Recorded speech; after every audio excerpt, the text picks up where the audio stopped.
그래서 우주의 미래는 어떻게 될 것이냐 잠깐 얘기했는데요. 결국은 우주 공간에 무엇이 얼마만큼 담겨져 있느냐에 대해서 결정이 되고요. 저희는 약간의 질량을 가진 물질과 그 다음에 많은 양의 암흑 에너지가 현재 우주를 채우고 있다는 사실을 알 수 있고, 그것으로부터 우주가 가속 팽창을 해서 언젠가는 무의 우주로 될 수도 있지만 여전히 다른 가능성이 있기 때문에 우주에 대한 이해를 좀 더 정확하게 하기 위해서 더 많은 연구가 필요하다라는 얘기가 되겠고요. 이게 자연스럽게 그러면 어떤 연구를 하게 될까? 미래의 천문학에 대해서 얘기를 해보겠습니다. 그래서 파트 2가 되겠습니다. 천문학, 그 다음에 전체 물리학의 미래는 어떻게 될 것인가? 이거는 이 그림은 뭐냐면 이제 그 노벨상을 받은 우주를 연구하는 그 업적들을 갖다 몇 개 좀 가져왔습니다. 다는 아니고 일부분입니다. 생각보다 많은 그런 연구 업적, 그러니까 그들이 이제 이렇게 우주를 다른 방법으로 연구하는 그런 방식에 대해서 주어졌어요.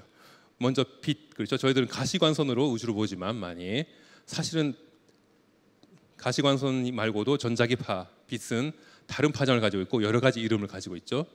그래서 예를 들면 전파로 우주를 봤을 때, 전파 관측비라는 것을 봤을 때 무엇으로 알 수 있었냐면 펄서라고 하는 중손자별을 갖다 발견할 수 있었어요. 그래서 이런 전파 관측 기술을 갖다가 이제 만들어낸 사람에게 이렇게 노벨상이 주어졌고요. 그리고 X선 같은 경우에도 그런 것을 사용해서 블랙홀 전체도 알아내고 그랬습니다. 그래서 2002년에 이제 X선 천문학을 연 공로로 또 다른 학자가 노벨상을 받았고요. 빛이 아닌 것으로도 요즘에는 우주를 연구하기 시작했습니다. 중손미자와 같은 유령 입자라고 그러는데요. 이제 빛에 가까운 속도로 돌아다니는 그런 입자가 있습니다. 그것을 가지고도 연구를 하고요. 그다음 중력파를 가지고도 우주를 연구합니다. 그래서 우주에서는 초신성에서 오는 우주 중손미자를 갖다 검출한 공로로 이런 2002년에 그리고 2015년에 또 이제 노벨상이 주어졌었고, 그 다음에 최근에 와서 올해죠. 2017년에 중력파 검출로 우주에서 오는 중력파 신호를 검출함으로써 또 그 새롭게 우주를 볼 수 있는 방법에 대해서 노벨상이 주어졌습니다. 그래서 천문학의 발전은 이렇게 새롭게 우주를 볼 수 있는 방법이 발전함에 따라서 획기적으로 그냥 발전을 하는 것 같아요. 그것을 노벨상도 알고 있습니다. 그러면 새롭게 우주를 연구하는 방법이 어떤 것이 있을까? 지금 현재 그리고 가까운 미래에 대한 얘기입니다. 이것은 크게 세 가지로 나눌 수 있고요. 망원경에 크게 크지면 되겠다. 그렇죠. 그 다음에 우주를 갖다가 시간에 따라서 계속 쭉 보면 되겠다. 우주의 동영상 같은 걸 갖다 연구하면 되겠다. 그것이 되겠고, 세 번째는 방금 전에 얘기했던 빛이 아닌 방법으로 우주를 연구하면 되겠다라는 것입니다. 이 세 가지에 대해서 각각 또 설명해 드릴게요. 먼저 이제 큰 망원경 얘기입니다. 거대 시설, 기기, 천문학에서 거대 천문학이라고 제가 불렀고요. 한마디로 말해서 지금 현재 천체 망원경 굉장히 크죠. 이만큼 큰데 미래는 훨씬 더 큰 천체 망원경 가지고 우주를 본다는 얘기입니다. 20세기 이후 2.5m 망원경이 1917년 그때 이제 만들어졌고요. 그 다음에 1950년 가까이 되어서 이제 5m 망원경이 만들어졌고, 1990년 되면서 이제 구경이 10m인 캑 망원경과 같은 것이 만들어졌습니다. 그리고 우주에는 이제 허블 우주 망원경과 같은 그런 고성능 그런 망원경이 이제 발사가 되면서 우주에 대한 새로운 모습을 저희에게 보여줬죠. 그래서 2.5m 코어 망원경이라고 하는 것이 이제 나타나면서 허블이 이것으로 연구를 할 수 있었던 거예요. 허블이 우주의 팽창을 발견할 수 있었던 것입니다. 그렇죠? 그리고 허블 우주 망원경이 있음으로 인해서 멀리 있는 초신성의 광도 곡선을 매우 정밀하게 측정할 수 있었고요. 그것으로 인해서 우주 가속 팽창을 알 수 있게 된 것이죠. 그래서 새로운 망원경들이 더 큰 망원경들이 더 정밀한 망원경들이 나타남에 따라서 새로운 발견들이 이루어졌습니다.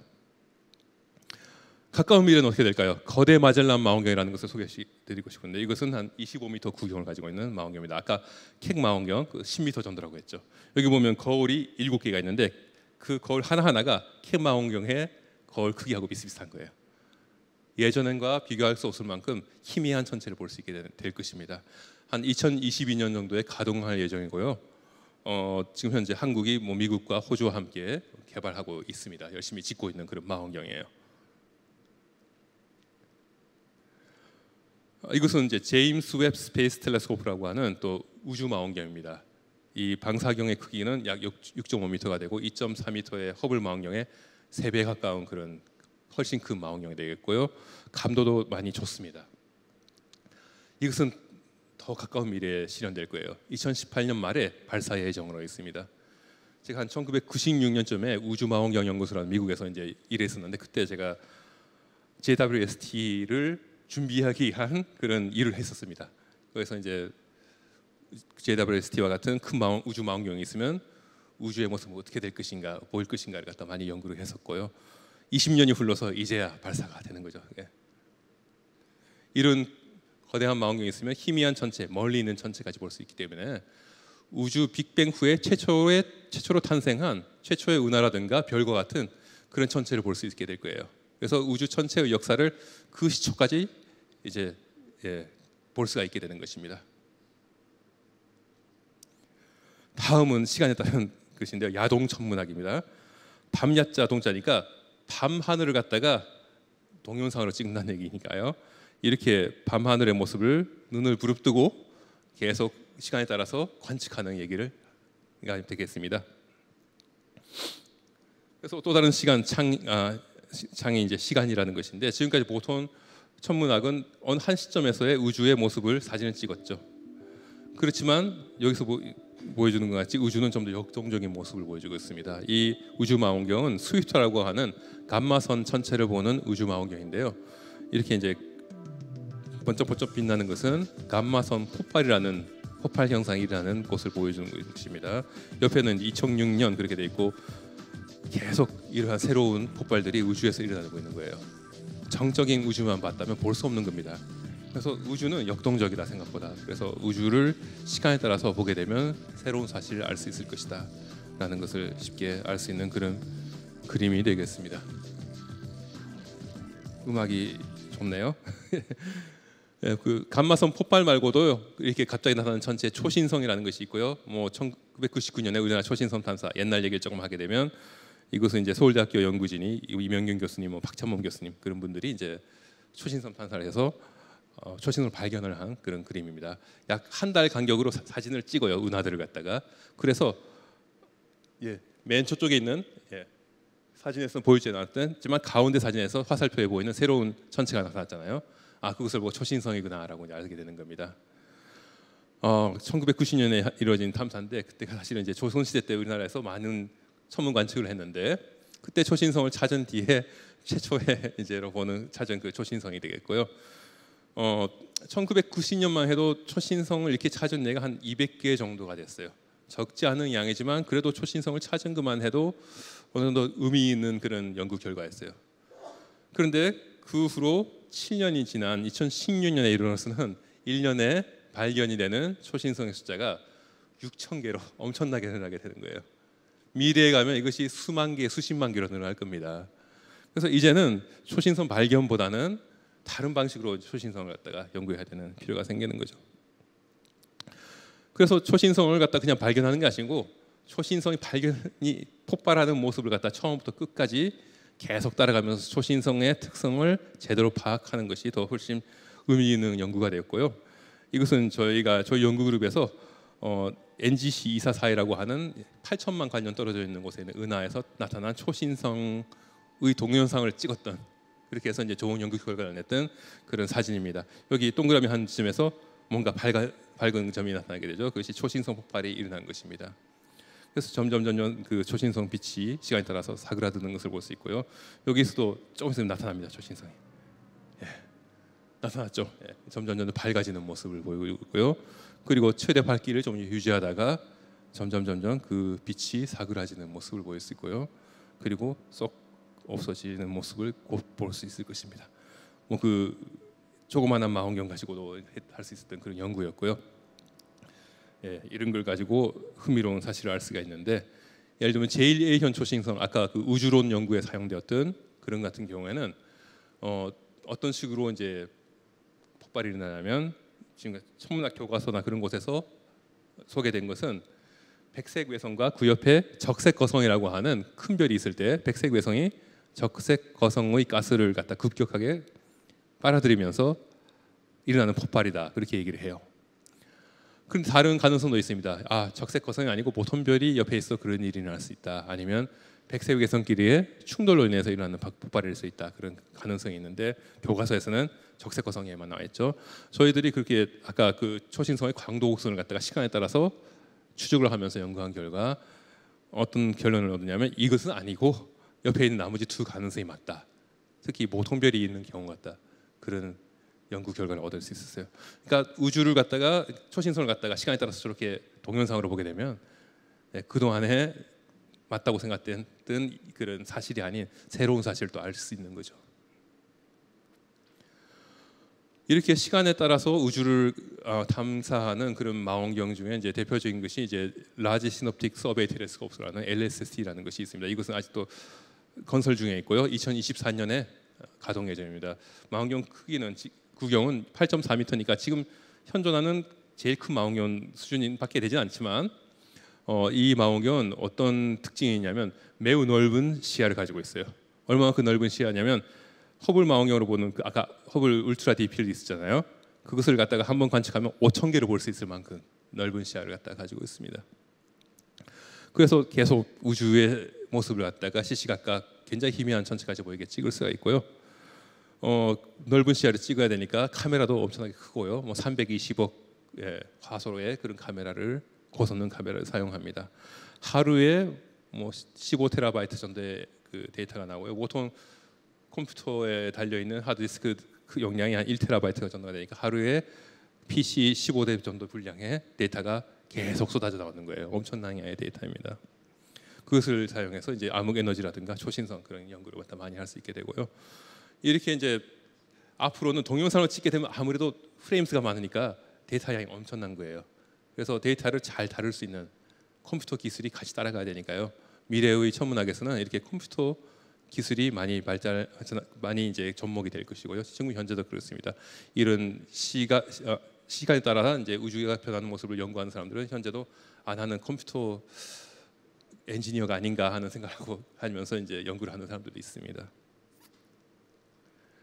이런 식으로 이제 우주의 지도를 만들게 되면요, 우주 초기의 밀도 요동이 지금 현재 우주에서 이런 식으로 우주의 거대 구조를 갖다 결정하게 되고요, 약 한 150메가파섹 정도의 그 공간 같은 걸 갖다가 조금씩 만들게 돼요. 그것을 통해서 암흑 에너지의 양도 이제 추정할 수가 있는데 이런 것들 상에서 암흑 에너지의 전체를 밝혀나가는데 더 도움이 되는 연구가 이루어질 것입니다. 그리고 초신성도 많이 발견이 되고 그 특성도 알게 되니까요. 초신성을 이용한 우주 암흑 에너지의 성질을 찾기 위한 그 측정의 이제 전밀도도 훨씬 높아질 것이고요. 미래의 탐사를 통해서 한 2030년 정도에 가면 아마 암흑 에너지의 측정 전밀도가 어느 정도로 될 것이냐면 여기서 볼 수 있다시피 저 정도로 지금 현재보다 10배 이상 좋아질 것으로 보이고요. 이 정도가 되면 아마 암흑 에너지의 전체는 대략 알게 될 것 같아요. 그렇지만 더 향상을 시켜야 될 테니까 그래야 정확한 값이 나오겠죠. 연구는 멈추지는 않을 것입니다. 그 다음 분야는 이런 것입니다. 신관측기술 천문학, 신기한 천문학이 되는데요. 보통 이런 식으로 보지만 다른 식으로 우주를 보면 다른 식으로 보이겠죠. 그런 것입니다. 그 대표적인 예가 중력파가 되겠고요. 중력파는 일반 상대성 이론으로 예측이 되는 중력을 매개하는 파동이 되겠습니다. 시공간의 뒤틀림이 전파되는 것이라고도 볼 수가 있고요. 이렇게 두 개의 블랙홀이 충돌하는 과정에서 시공간이 뒤틀리면서 그것이 전파가 되면 이제 중력파로 관측이 될 수가 있고요. 그런 중력파를 갖다가 지난 반세기 동안 계속 찾으려고 많이 노력을 해왔는데 드디어 2015년 9월 14일에 중력파 검출에 성공을 하게 됩니다. 이게 중력파 신호가 되겠고요. 그 소리로 바꾼 것이 그겁니다. 소리는 주셔도 괜찮은데 이것은 이제 어떤 사건에서 기인한 것이냐면 두 개의 블랙홀이 충돌하는 과정에서 나오는 중력파라고 생각되고 있어요. 얼마나 큰 블랙홀이냐면 태양보다 한 30배 정도 더 무거운 블랙홀 두 개가 충돌하는 과정에서 충돌하면서 합체가 됩니다. 그때 발생하는 중력파가 되겠습니다. 이런 블랙홀 주변에는 글쎄 블랙홀이니까 빛이 안 보여요. 그렇지만 이제 그것을 볼 수 있는 것은 중력파입니다. 이것을 이제 녹색은 이제 중력파 파동이라고 생각하시면 되겠고요.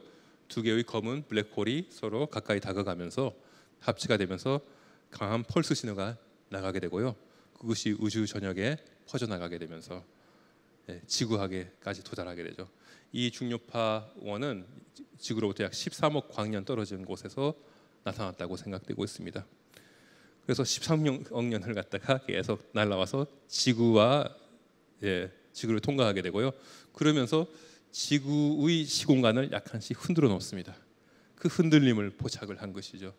저렇게 많이 흔들리지는 않고요. 사실은 실제로 아주 미세하게만 흔들립니다. 그것을 하기 위해서 레이저 간섭기라는 기술을 가지고 저렇게 이제 커다란 검출기를 만들어서 관측을 하였습니다. 중력파 관측만으로도 이제 알 수 있는 사실이 여러 가지가 있는데, 뭐 중력파를 낸 천체의 질량, 그 다음에 대략적인 거리와 위치, 그런 것이 되겠고요. 중력파 발생 천체의 물리적 특성은 어느 정도 알 수 있는데 여전히 알 수 없는 것들이 많아요. 만약 중력파 신호와 그 전자기파 신호를 갖다 다시 조합할 수 있다면 훨씬 더 많은 것을 알 수 있게 됩니다.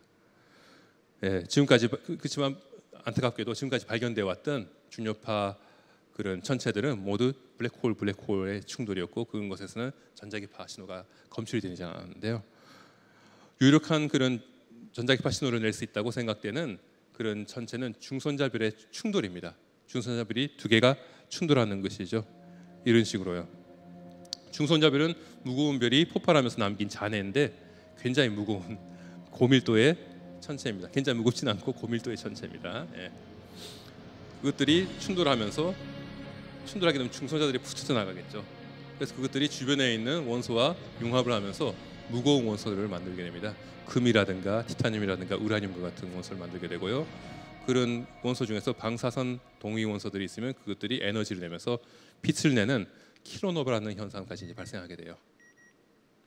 킬로노바는 번역하면 어려운데요. 뭐 초신성은 슈퍼노바, 그렇죠? 킬로니까 천인데 천신성이 되는데 어감이 안 좋고, 그렇죠? K 신성 그러면 좀 괜찮은가요? 모르겠어요. K라는 단어를 싫어하는 사람이 많기 때문에 또 이제 어려울 수도 있습니다. 2017년 그런데 8월 17일에 드디어 이렇게 중손자 별 충돌에 의해서 오는 중력파가 최초로 검출이 되게 됩니다. 중력파 신호뿐만 아니라 약 2초 후에는 감마선 신호까지 포착이 되는 거예요.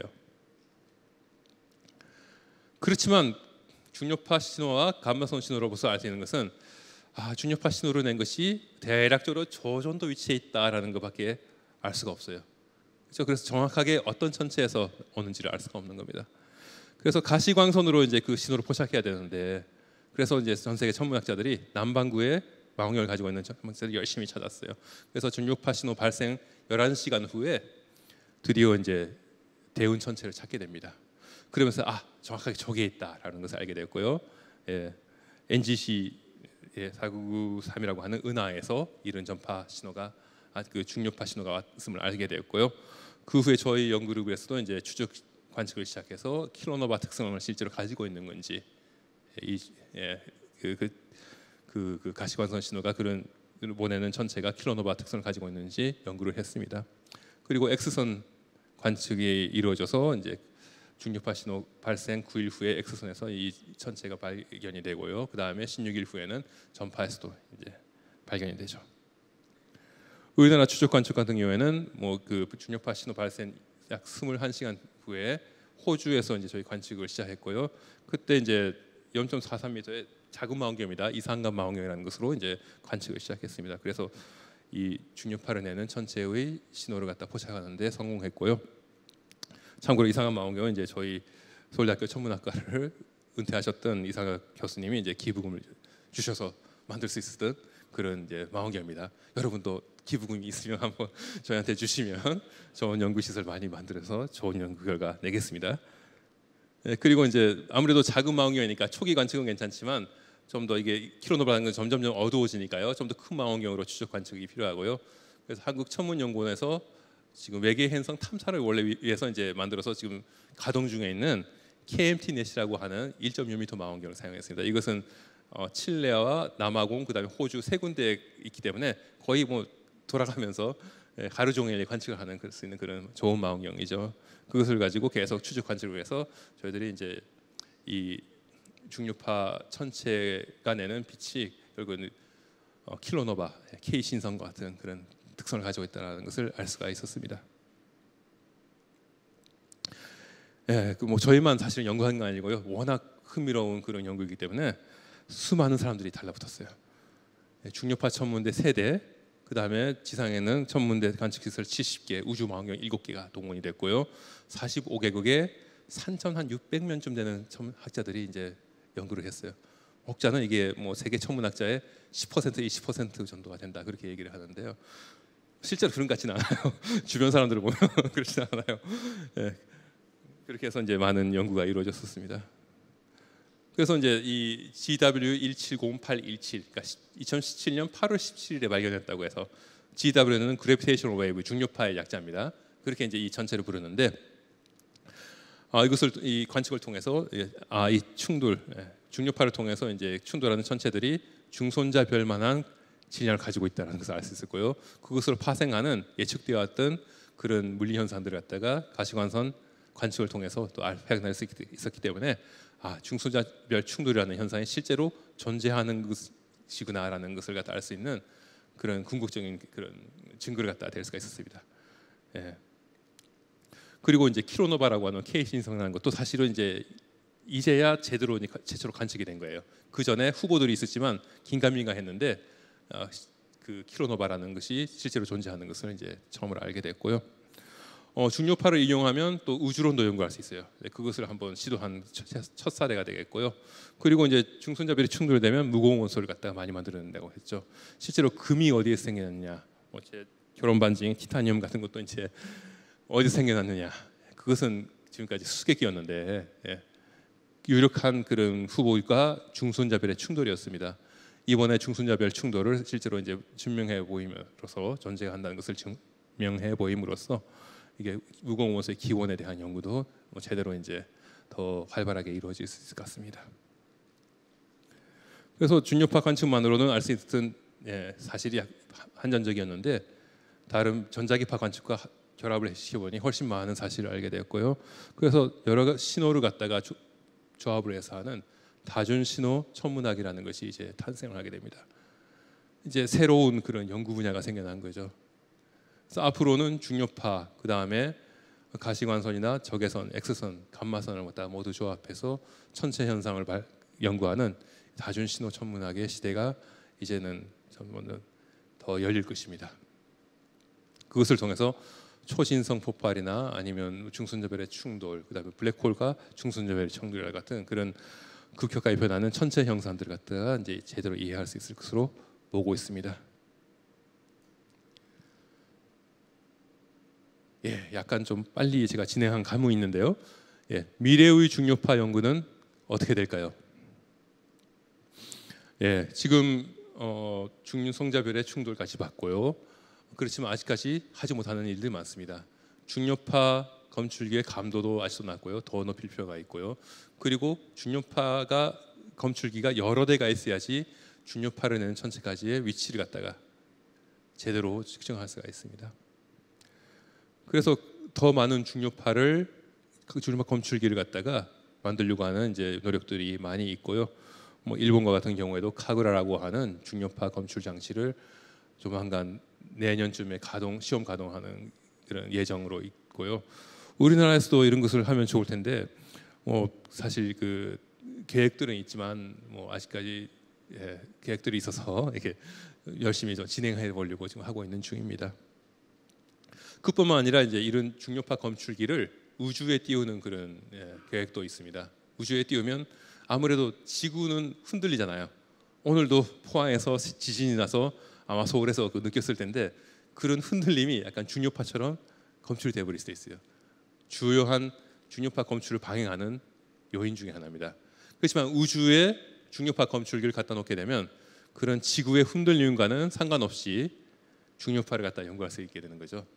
그래서 우주에 그런 중력파 검출기를 띄워놓고 전화기를 띄워놓고 굉장히 멀리 수백 킬로미터를 갖다가 떨어진 곳에서 각각 독립적으로 작동을 시키면 훨씬 더 미세한 중력파 신호까지 잡아낼 수 있게 됩니다. 그렇게 해서 알 수 있는 것들은 아마도 이제 거대 질량 블랙홀, 그런 것들은 어떤 블랙홀이냐면 태양 질량의 한 15배 되는 엄청난 블랙홀인데 그런 것들이 성장해 나가는 과정도 좀 더 제대로 규명할 수 있을 것이고요. 그 다음에 초기 우주에서 나오는 중력파 배경 복사도 알 수가 있을 것입니다. 그리고 이제 저희들은 이제 우주를 초기 우주까지 보게 되면 어떤 일이 생기냐면 우주 배경 복사라는 게 있죠. 우주의 나이 40만 년쯤에 발사된 우주 배경 복사가 있는데 그 이전의 우주는 가시광선이나 전자기파를 볼 수가 없어요. 그렇지만 중력파를 이용한다면 그 이전 우주까지도 볼 수가 있을 것입니다. 이렇게 이제 미래의 중력파 그다음에 다중 신호 천문학이 많은 활약을 할 것으로 생각합니다. 자, 이게 마지막 슬라이드 같은데요. 그럼 우주의 미래와 우리의 미래, 그렇죠? 제가 미래 관측 시설에 대해서 여러 가지 소개를 했고요. 일부 시설들은 한 수년 후에 이미 이루어질 수 있는 그런 시설들이죠. 망원경의 대형화는 계속 될 것입니다. 지금은 30m 망원경을 만들고 있지만 나중에는 1000m 망원경도 100m 망원경도 생기겠죠. 그렇게 됨으로써 이제 우주에 대한 사실을 좀 더 잘 알아가게 될 것 같고요. 새로이 우주를 연구하는 방법 그런 것도 많이 발생하고 있습니다. 뭐 중력파에 대해서 설명했는데 뉴트리노라고 하는 그 입자를 검출해서 우주를 연구하는 방법도 지금 많이 개발되어서 실제로 이제 그런 뉴트리노 천문대라는 것이 가동이 되고 있어요. 그래서 천문학이 굉장히 우주를 연구하는 한 분야가 발전을 하고 있다라고 할 수 있겠고요. 이렇게 함으로써 우주의 미래에 대한 그러니까 중력파를 가지고 할 수 있고 은하의 분포로도 가지고 할 수 있는 우주의 미래 암흑 에너지 전체를 밝혀내서 우주의 미래를 갖다가 좀 더 정확하게 알아낼 수 있는 날이 올 것입니다. 그렇게 함으로써 이제 우리가 이제 먼 훗날에 어떻게 될 것인지 알 수 있을 것이고요. 그런 날이 이제 언젠가 찾아오기를 고대하면서 강연을 마치도록 하겠습니다. 감사합니다. 네, 멋진 강연해주신 임명신 교수님께 다시 한번 큰 박수 부탁드립니다. 네.